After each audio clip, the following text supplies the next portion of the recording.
हम लहसुन प्याज खाते हैं तो तुलसी धारण कर सकते हैं या नहीं। देखिए श्रीवास्तव जी, ऐसा है कि लहसुन प्याज खाने वाले व्यक्ति को लहसुन प्याज हो सके तो नहीं खाना चाहिए, लेकिन यदि खा रहे हैं फिर भी गुरु मंत्र नहीं छोड़ना चाहिए। जो मंत्र आपने लिया है उसका जप करना चाहिए। आपने तुलसी धारण के लिए पूछा है, तुलसी सभी को धारण करना चाहिए, क्योंकि तुलसी पहनने से व्यक्ति पाप मुक्त होता है। सिकते सिकते जला, जो तुलसी स्नान करते हैं तो तुलसी को स्पर्श करके जल शरीर पर आता है, उससे हमारे अंदर पवित्रता आती है, अनेक पाप नष्ट हो जाते हैं। इसलिए तुलसी अवश्य पहने। कई लोगों का एक प्रश्न और होता है श्रीवास्तव जी,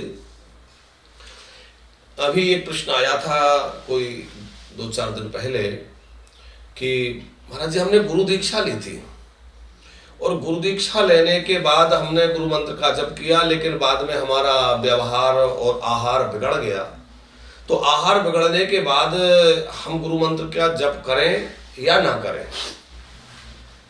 वैसा ही आपके प्रश्न को और उसको जोड़कर हम लोग चलते हैं। तो आहार बिगड़ गया तो ये आपसे अपराध हुआ कि आपने गुरु दीक्षा ली, शरणागति, उसके बाद भी आपका आहार बिगड़ गया, आपका जीवन बिगड़ा।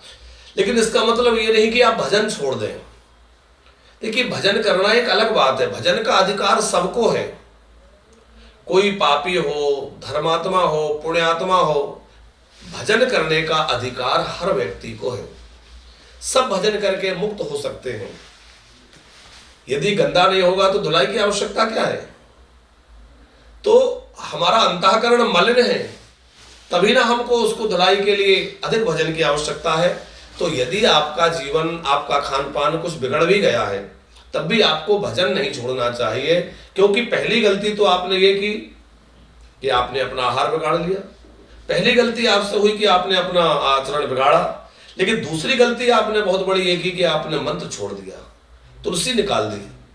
तुलसी मत उतारिए, मंत्र मत छोड़िए, क्योंकि मंत्र जपते रहेंगे तो वो मंत्र, वो नाम, वो भजन आपको एक दिन उस गर्त से निकाल करके उत्थान की ओर ले जाएगा, आपका कल्याण होगा।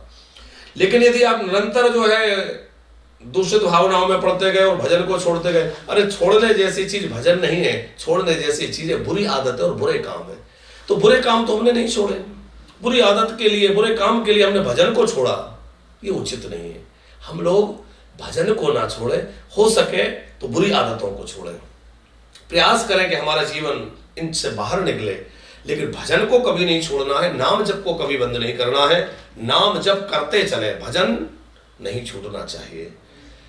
इसी प्रकार आप तुलसी पहनते हैं तो तुलसी सबको पहनना चाहिए। हो सके तो लहसुन प्याज मत खाइए, कोशिश करिए, बचिए। लेकिन मान लीजिए घर का माहौल ऐसा है, वातावरण ऐसा है, आप अलग से नहीं रुक पा रहे हैं या ऐसा हो पाना मुश्किल हो रहा है, तो कोई बात नहीं। पर इसका अर्थ ये नहीं है कि आप तुलसी ना पहने, क्योंकि तुलसी पापी से पापी व्यक्ति को भी तारने वाली है। यदि आप धारण करेंगे तो वो आपका सर्वविध कल्याण करेगी। धीरे धीरे आपके अंदर वैष्णवता आएगी, धीरे धीरे आपके अंदर सात्विकता आएगी, और आपका वह धीरे धीरे मन पाप होगा, धीरे धीरे उसके गंदगी हटेगी और मन सात्विकता की ओर बढ़ेगा। तो आप बिल्कुल भले ही लहसुन प्याज खाते, फिर भी तुलसी अवश्य धारण करके रखें।